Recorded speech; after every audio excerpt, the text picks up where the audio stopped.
بچه یه چیزی میخوام براتون تعریف کنم. این گلو میبینید یه قنچه است، درسته؟ چند وقت پیش همراه مریض اینو با یه دسته گل اووردش و بعد چند روز داشت همه گلاش پژمرده میشد و قرار بود این گل سطل آشغال بره و من دیدم این هنوز قنچه است طفلی.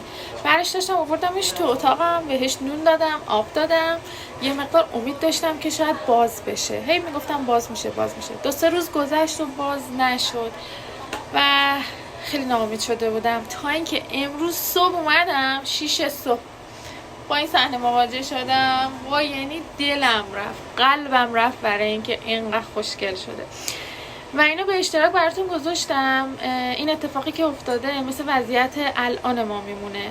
میخواستم بهتون بگم امید داشته باشیم، شاید زندگی ما هم و وضعیت الان ما هم یه روزی به قشنگی این گل لیلیام شد. دوستتون دارم.